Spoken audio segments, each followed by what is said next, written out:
the Sunday Night Football theme is going to, I guess, be, mashed up. It'd be a hell of a medley. The Olympics theme and the Sunday Night Football theme, it comes together in 2028 because the NFL, hell-bent on the tush-push, hell-bent on reseeding in the playoffs, and hell-bent on making NFL players available to the Olympics. And it's a very simple analysis.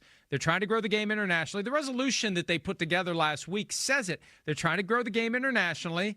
They want to make more money from other countries who become interested in the sport, and they think that not just Olympic flag football will do the trick. Having NFL players playing Olympic flag football is the thing that will, I don't know, be the tipping point. I don't know. But they're voting on it today. I know when we were at the league meetings in March, I got the sense that the teams weren't really thrilled with the idea of giving up players and putting them at risk of a Robert Edwards type of an injury. Right. But Chris, the arms have been twisted. Shefty says it's going to pass easily. The arms have been twisted. They're going to get their 24 votes, and they're going to have NFL players in the Olympics in 2028, which will be exciting. I just don't know, again, if it's good for the game. It's good for the game. Is it good for the game? Yeah, right. I mean, again, it kind of feeds into what you were just saying in the last segment. It just seems like everything's based on money. Right. And again, I don't have any doubt that if the NFL players playing 7-on-7 flag football, you do that enough.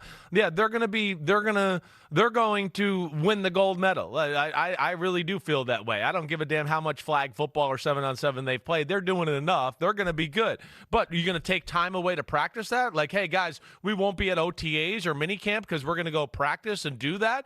Right. And then it becomes down the stretch for a gold medal like you're talking about. You don't think guys are going to go all out?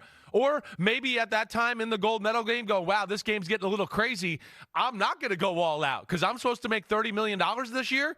And damn, this other team we're playing from wherever is diving around going crazy. Ooh, I could have caught that, but nope.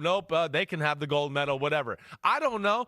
As a slippery slope from the NFL, and if I was a player in the NFL, I'd go, I'm not playing in it unless you guarantee the rest of my contract. Because if I get hurt here, my life is over. So you can guarantee my contract, then I'll be up for the Olympics for sure. Yeah, that's the thing.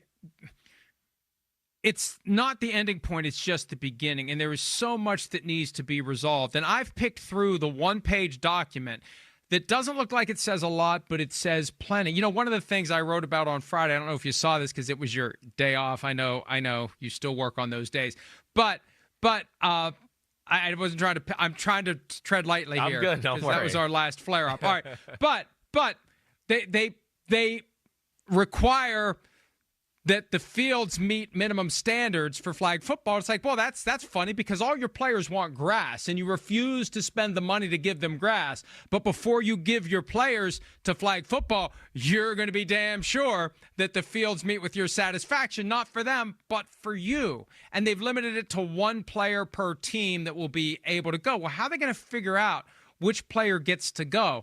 And I look at this and say, how are you going to figure out the team? Yeah. Are you going to have tryouts? Right. Because that's another occasion to suffer an injury when you're competing with the people who've been playing flag football forever who are pissed off that these guys are on their turf now. You think those guys are going to go easy against the NFL players? Hell no. Right. And then, okay, how do you get ready for the Olympics? Do you just skip the whole offseason program? That's what I was saying, in 2028? Right. And we're going to go to where is it, Colorado or somewhere? We're going to go learn flag football, which is very different from tackle football. Yeah. And I'm not saying that NFL players aren't good enough to dominate, but it's not something where you just show up for a game of pickup basketball. Right. It's a different game. Right. Agreed. There's going to be we're going to have to work at it and learn at it and build some timing and camaraderie with your team and figure out a little bit like you said, like, okay, wait, these are how these team operates, and there's a lot of things that goes into that there. I'm actually surprised that the NFL is so bullish on this and doing this, but I understand we want to grow the game. I'm not. It fits with everything else we've discussed today. I guess you're right. Greed I guess you're right. is driving the bus right now for the NFL. I guess you're right. You're right. But yeah, I would like to see how that's going to get worked out. Yeah, you're going to take people away from their teams. How's it going to work financially for the guy? Oh, the guy's going into his last year of his contract. He's going to make $27 million, but now he's going to go play. He tears his ACL in the Olympics. Like, what does that go from there? Is that good for the players? I don't know. So yeah, there's a lot of things that got to be worked out here, in my opinion. The best solution is freshly retired players. There's only 12 on the team with 6 alternates. Tyreek Hill in 2028. Mike Evans in 2028. Get somebody. Tom Brady. I don't know that Tom Brady. No, because you need to run more. It's not just like playing all-time quarterback, and still messing up your knee on Easter Sunday. There's more physicality involved, but there'll be guys out there who aren't playing in the NFL anymore, who are freshly out of the NFL, and that's the perfect career achievement award. I've capped my NFL time, and now I'm going to go get a gold medal as I walk off into the sunset. All these guys want to win Super Bowls as they walk off into the sunset. Every 4 years, you're going to have 12, 18 guys who graduate from the NFL with gold medals. That makes more sense for the game. But what the commissioner wants, the commissioner gets. And they want active NFL players, and they're going to get active NFL players because I don't think there's any individual owner. Jerry Jones tried it last in 2017 or so. There's no individual owner that's going to stand up to him and say no. And so they don't band together. It's easier to just give in. Might be a commentary there on our broader political existence. It's exhausting, so at some point you just give in. Yeah. All right. Listen, I'm a little bit of just shocked in general that this is even an Olympic sport. Let me just start there too. Or end there, I should say. If I'm a superstar think of some of the player, stuff that makes it to the Olympics. If I'm a superstar player, it should be an Olympic sport. Well, I mean, now, yes, because we've broken the ice of like whatever. Everything's an Olympic sport. I mean, yes, I get that, right?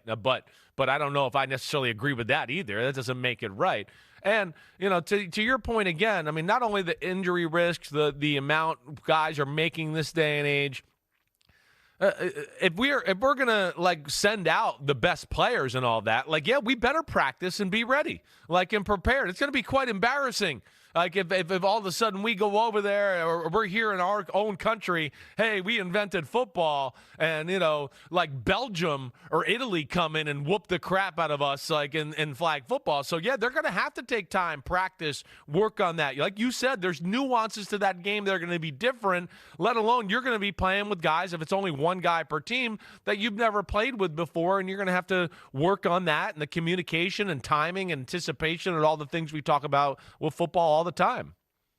Yeah, and I don't think they thought about that. They just think, like, if we build it, they will come. Like, if we let these guys play, they'll win. It's not like the 1992 basketball team, because it's the same game. And it's still a little different. The international rules are a little different in basketball, dramatically different between tackle football and flag football. So I just, are they really thinking these things through? That's what is astounding to me. From the tush push to there's a common thread of greed this morning, and also lack of strategic planning and creativity and ability to understand when you flick that domino where they're going to go. On all three of them, it really is astounding. If I was an owner, I'd be troubled by this. I'd take a step back and I'd say, they're pushing for three things here that none of them are guaranteed to make things better, and each of them could make things worse. I'm with you, totally. And I go back to what you said. I mean, yeah, it just seems like money, the $25 billion a year, the international grandiosity and growing the game there, all of that seems to have taken center stage more than anything, and that's just kind of where we are. Hi, it's Mike Florio. Thanks for watching PFT on YouTube. Hit subscribe for the latest news and analysis from Pro Football Talk.